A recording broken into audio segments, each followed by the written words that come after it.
E falando ainda no Fórum Otimista Brasil, entre as personalidades participantes, o presidente da Associação Brasileira de Imprensa, Otávio Costa. Ele está aqui nos estúdios da TV Otimista e vai conversar comigo agora sobre a sua participação. Obrigada pela sua presença, Otávio.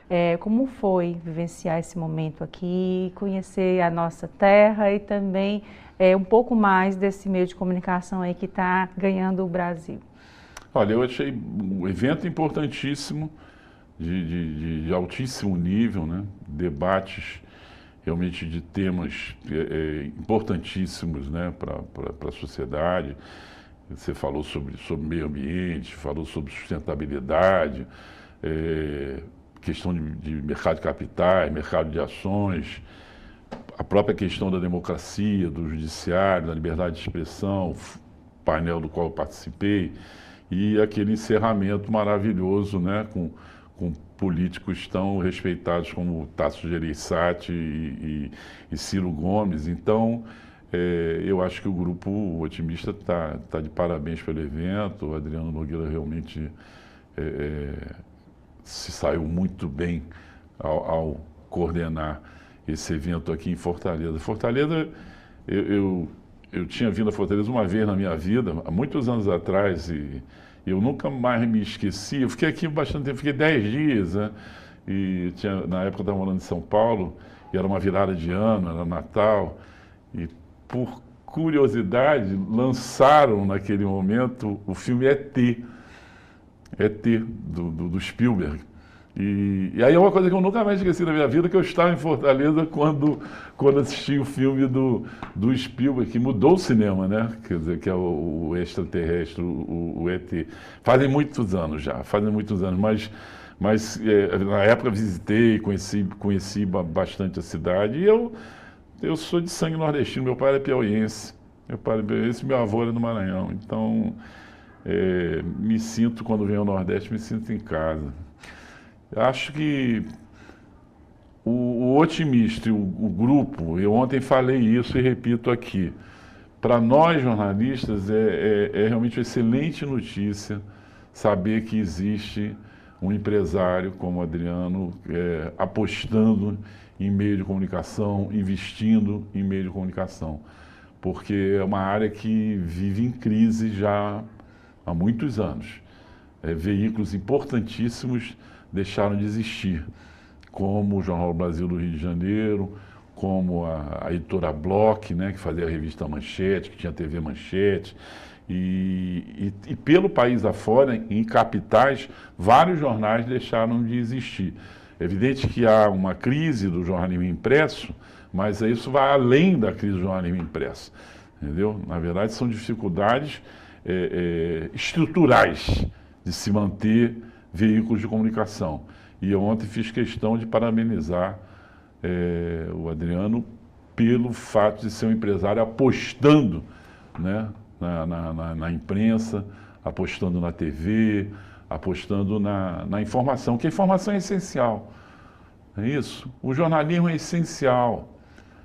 Nunca vai morrer, o repórter nunca vai morrer. Pode acabar o impresso, o papel, agora o repórter nunca. Alguém tem que trazer informação, alguém tem que colher informação. E aí tem muita gente que diz assim, não, mas com a inteligência artificial vai acabar o repórter. Eu digo, vai. Você tem uma inundação em Porto Alegre, da noite para o dia. O que a inteligência artificial vai fazer com isso? Nada. Porque você tem que estar ali na hora, né, testemunhando aquele fato, entendeu? Então, há necessidade do repórter. Sempre haverá necessidade do repórter. É ele que vai trazer informação. E há uma outra questão, que a gente fala muito hoje de fake news, né? Da desinformação. Então aí ganha mais importância ainda o trabalho qualificado do jornalista qualificado. Do jornalista que tem compromisso com a verdade, que aprende isso lá na universidade, entendeu? Quando tira o diploma dele e faz o curso de comunicação. Então é importante que as pessoas utilizem sim e se abasteçam sim com informação de fonte qualificada. Isso é fundamental. A gente, falando desse momento, né, do fazer jornalístico, eu, enquanto jornalista também há 20 anos de estrada, com relação a essa questão da formação e também da sociedade entender a importância. A gente teve momentos aí passados, recentes, né, de muita escuridão, digamos assim, nesse sentido, as pessoas desacreditarem no trabalho de jornalista, né, na função dele importante na sociedade, né, de passar informação, por vezes deturpando aquilo, né, como se ele fosse um propagador de fake news. Sim. Como é que foi esse período e agora como é que está sendo? Foi um período muito difícil, quer dizer, nós, pessoas da minha geração do jornalismo, viveram um período tenebroso que foi a ditadura militar, na verdade, com censura à imprensa. Eu na época, um dia trabalhava na editora Abril, escrevia para a revista Veja, e um dia chego na redação e me informaram que eu tinha sido convocado a me apresentar ao comando do Exército no Rio de Janeiro, no antigo prédio do Ministério da Guerra, porque queriam me ouvir, né? Eu levei um susto com aquilo, eu era um jornalista, não tinha nem atividade paralela, né? Ou política, não tinha, mas convocado, consultei um advogado se eu iria, porque naquela época, por exemplo, você tem uma ideia, em 75, Vladimir Herzog foi convidado a comparecer ao quartel do Exército na Rua do Tutó, em São Paulo, e foi assassinado, né? Vladimir Herzog, que é, para nós, um mártir da liberdade de imprensa. Eu fui chamado a me apresentar em 76, um ano depois. Evidente que fiquei temeroso com o que poderia me acontecer, mas não, se é no quartel, se é no antigo Ministério da Guerra, pode se apresentar lá. Se fosse no quartel da Rua Barão de Mesquita, onde mataram Rubem Paiva, também sob tortura, você não deveria se apresentar. Eu fui, me apresentei, fui ser recebido por um coronel. Eu só estou contando que as pessoas têm que saber o que jornalismo sofria naquela época. E o coronel me recebeu, muito educado, etc e tal, perguntou se eu queria um café e tudo. Ele disse, olha, eu chamei o senhor aqui porque nós temos que confirmar alguns dados da sua ficha. Eu disse, minha ficha? Não, é porque nós temos aqui informações sobre sua atividade e tudo. Eu queria confirmar o nome da sua mãe, queria confirmar seu endereço, etc e tal. Eu fiquei olhando aquilo espantado, eu não sabia que eu estava sendo monitorado pelo Exército Brasileiro. Não, faz parte da nossa rotina, etc e tal. Agora, eu queria dar outra informação. O senhor trabalha na Veja, o senhor busca informações em nome da Veja. E eu soube que o senhor tem passado essas informações para o jornal Opinião, que era um jornal alternativo, que nem o Pasquim na época, né? E não faça mais isso. Estou advertindo o senhor, porque o senhor pode perder seu emprego. Eu posso comunicar isso ao Vitor Tivo. Então eu saí dali, imagina, você sai dali com um grau desse de intimidação, quer dizer, a vontade era parar, né? Dizer, bom, pelo amor de Deus, o que é isso, né? E 76, estou falando. Então nós vivemos isso. Nós, jornalistas, falei do caso extremo, que foi o caso de Vladimir Herzog, morto, assassinado. Mas estou falando dessa intimidação outra, não é verdade? Que você tinha que pensar duas vezes o que isso, como você ia se lidar, né, com aquele ambiente ali de repressão. Agora, isso passou, o Brasil se democratizou, na verdade você voltou a um tempo de total liberdade para o exercício da nossa profissão, o jornalismo investigativo cresceu muito no Brasil, fazendo várias denúncias, ganhando prêmios com denúncias e tudo bem.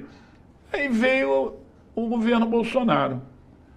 Olha, no primeiro dia do governo Bolsonaro, ele deu o recado dele, que foi o seguinte: você em Brasília, você é credenciado para o Planalto, um jornalista credenciado para o Congresso, para a Câmara, você tem passe livre com aquela credencial.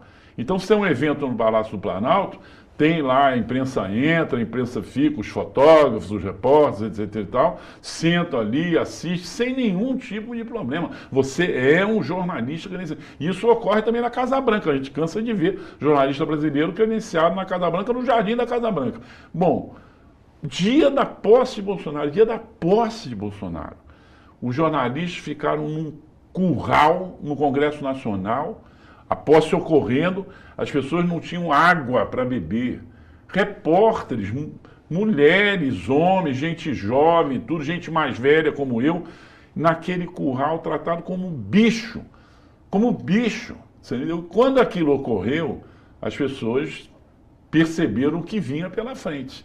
O que vinha pela frente. Então foram 4 anos você desrespeitando o jornalista a todo momento, e o alvo preferido eram as mulheres, eram as repórteres, entendeu? Destratadas ali, em frente ao Palácio da Alvorada, destratadas no Palácio do Planalto, uma coisa terrível. E aí aquilo passou a se repetir, porque se o principal mandatário do país agia dessa forma em relação à imprensa, desrespeitando, né, escancaradamente a imprensa, aí pelo país afora, houve repórter de TV Globo, mulher, né, repórter com o microfone na mão, de passar o sujeito no carro e arrancar o microfone e jogar lá no chão.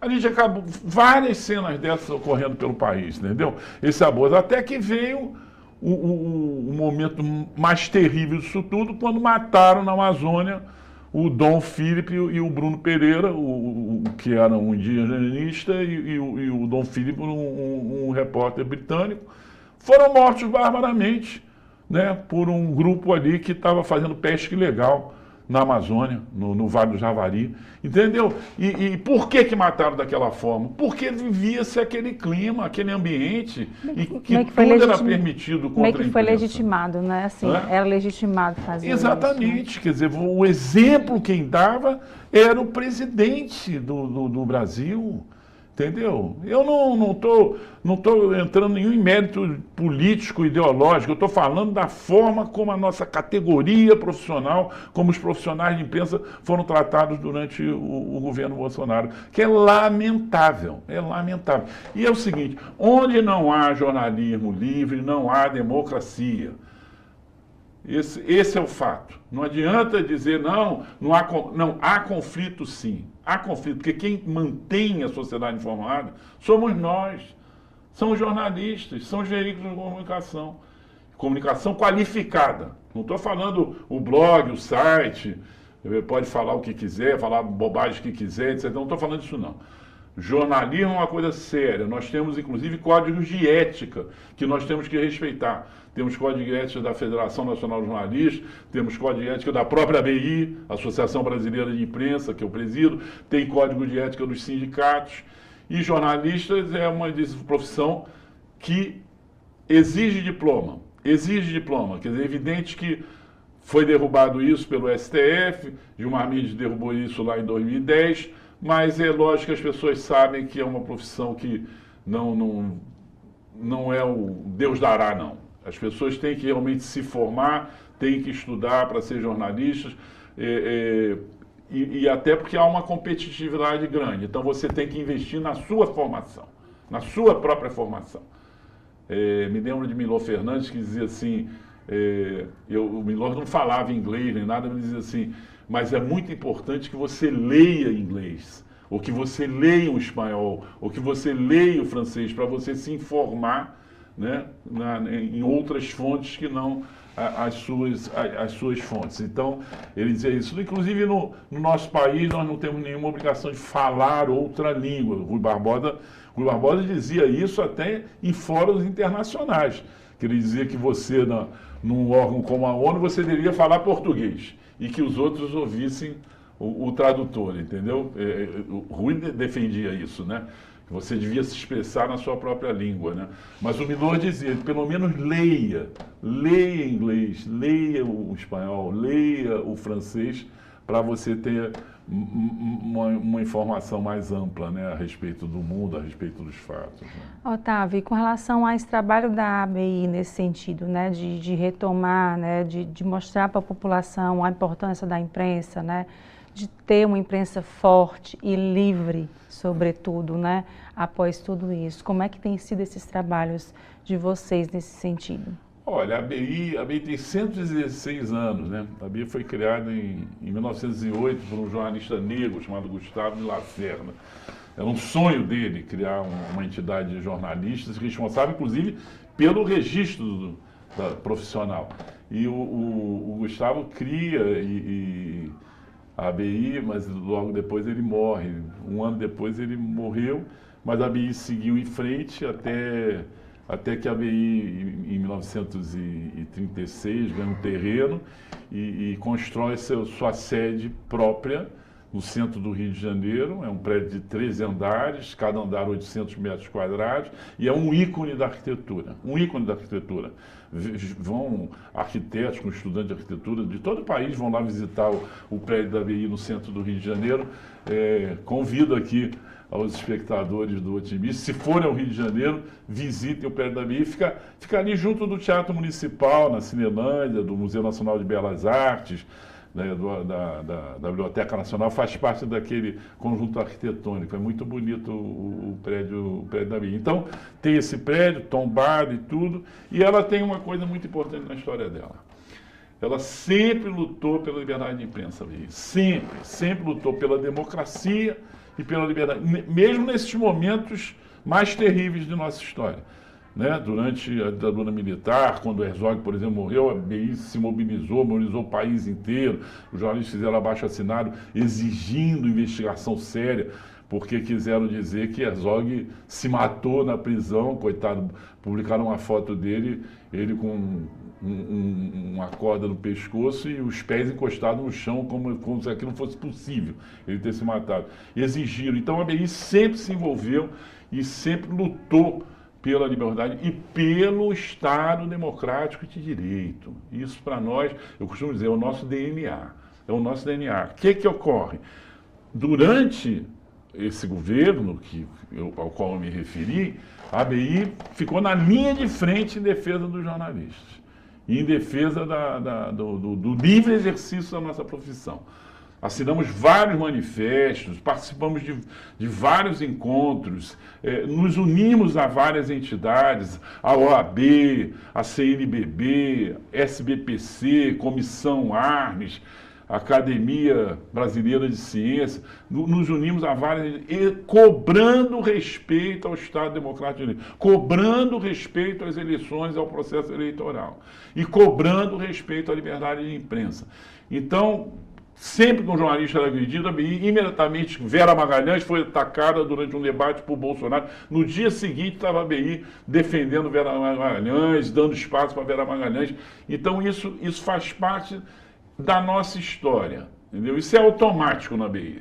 Um jornalista agredido, a ABI está em campos e está se manifestando em solidariedade ao jornalista e, se for o caso, já com um advogado à disposição do jornalista. Por iniciativa da ABI, foi criado no âmbito do Ministério da Justiça, um observatório contra a violência a jornalistas, que funciona, e a própria ABI também tem seu observatório em defesa dos jornalistas, entendeu? Então, por iniciativa da ABI, por exemplo, o Supremo Tribunal Federal, com base numa ADIM, que é ação direta de inconstitucionalidade movida é um pedido da ABI, né? No sentido de que se proibisse ações em cascata contra jornalistas. Ações em cascata é o seguinte, por exemplo, a Igreja Universal, a partir de uma matéria de um repórter, se sentindo prejudicada pelo repórter, moveu ações em várias cidades do país, simultâneas, contra o mesmo repórter pelo mesmo motivo.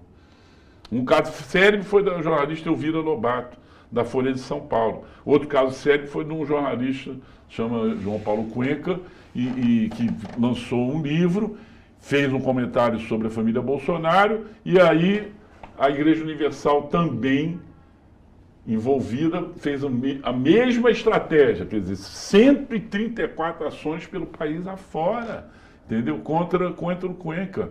Imagina o que isso representa para o profissional. Você ter que ter advogados, você ter que acompanhar essas ações pelo país todo, etc. e tal. E pedindo indenizações absurdas, entendeu? Então, nós entramos com essa ação direta de inconstitucionalidade no STF, que recentemente tomou uma decisão muito importante para nós, a nosso favor. A nosso favor.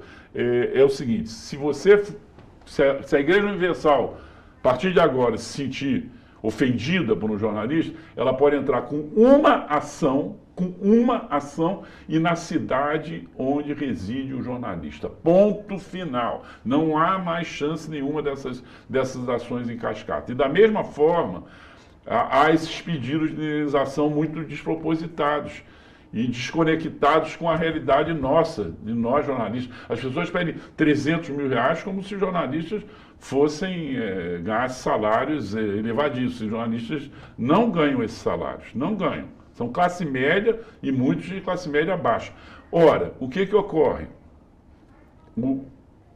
O STF resolveu também limitar esse tipo de ação. Então você hoje, para pedir indenização por dano moral, olha, não tenho nada contra a indenização por dano moral. É um direito previsto na Constituição. Ao mesmo tempo que ela nos dá a liberdade de imprensa, ela dá a quem se sinta ofendido o direito de entrar com um pedido de indenização moral, por dano moral. Agora, eram absurdos, indenizações completamente absurdas, completamente despropositadas, entendeu? 300 mil, 400 mil, é o seguinte, o valor, o STF limitou já em outras decisões o valor dessas indenizações e agora só pode entrar com indenização por dano se comprovar má-fé ou dolo por parte do jornalista. Má-fé ou dolo por parte do jornalista. Então não é qualquer informação. Foi outra decisão do STF. E eu costumo dizer o seguinte, em última análise, quem hoje garante a liberdade de imprensa no país é o Judiciário.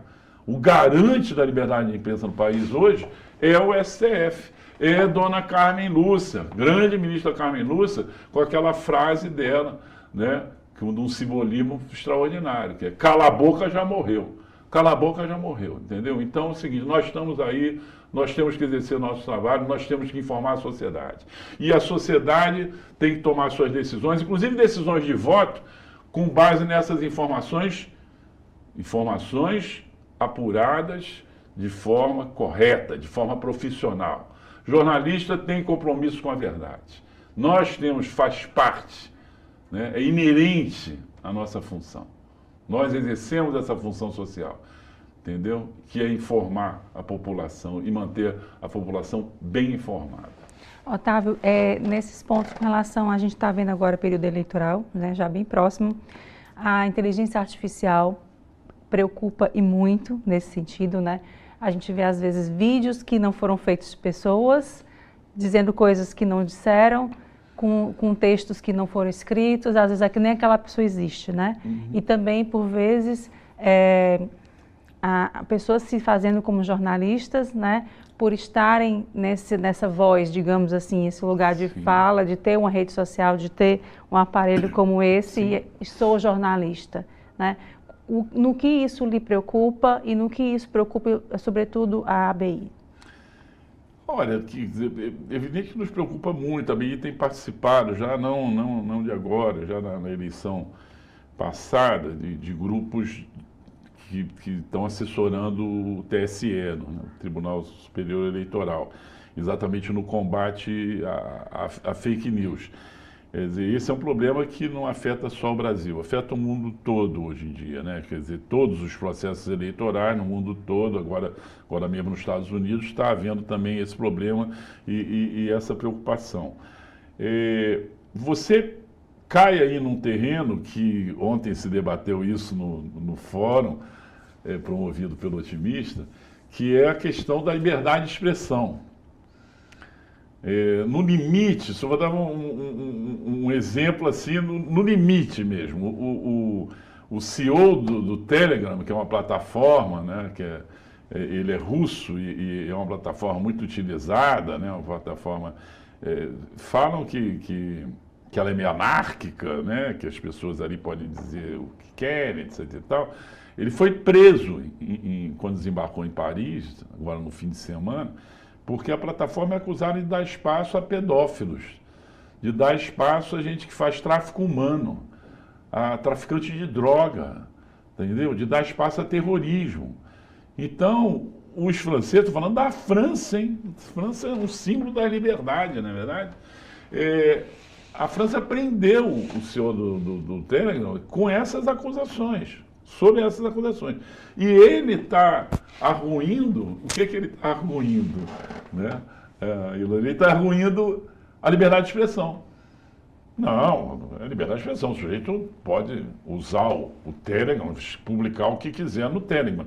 A gente cai exatamente nesse problema que você falou, que é o problema dos blogs, dos sites, etc. Tal, do sujeito achar que ele pode publicar ali a bobagem que ele quiser, ele pode fazer um comentário que ele quiser, ele pode publicar a agressão que ele quiser, e tudo bem. Não é assim.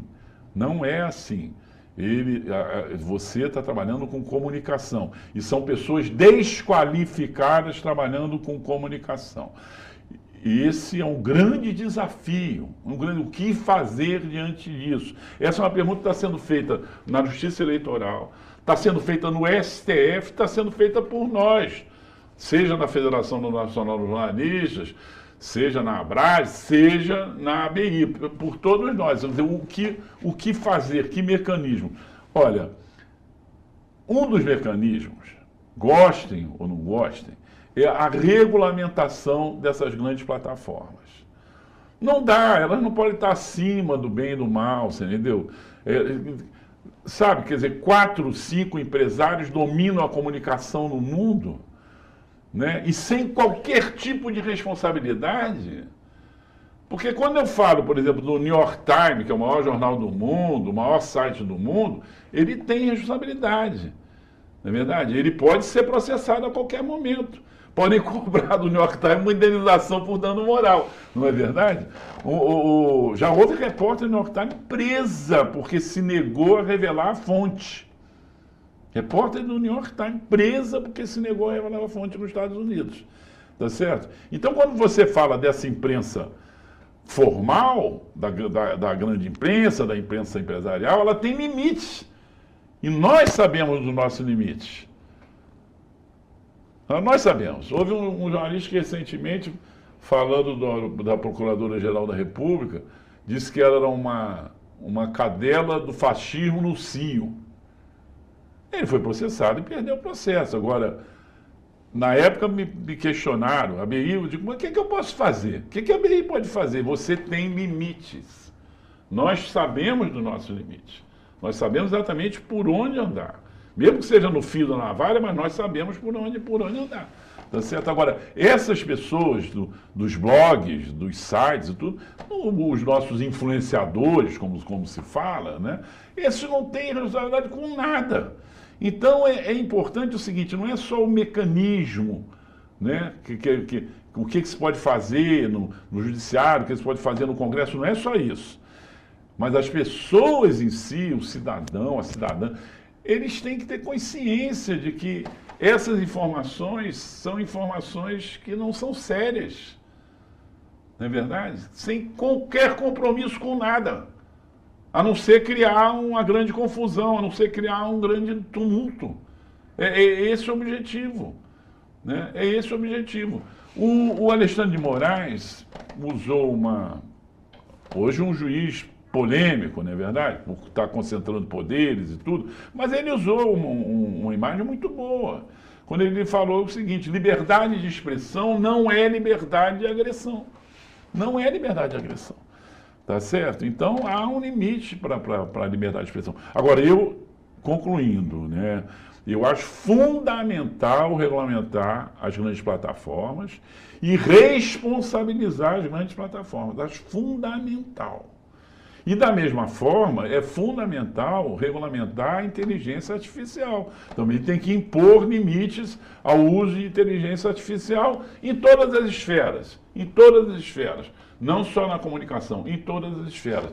E também citando outro ministro de Supremo, que é o presidente do Supremo hoje, o Luiz Roberto Barroso, que semana passada, num debate sobre inteligência artificial, e ele falou o seguinte, que se você não regulamentar inteligência artificial, você vai ter um grave problema, entendeu? Que você vai impactar a liberdade de expressão, exatamente a liberdade de expressão. Se você não tiver limites à inteligência artificial, você põe em risco a liberdade de expressão, exatamente a liberdade de expressão. É isso, preocupante, né? Mas mais uma vez, a gente agradece aqui a sua presença Que bom ter você aqui com a gente. Volte mais vezes. A gente está aqui de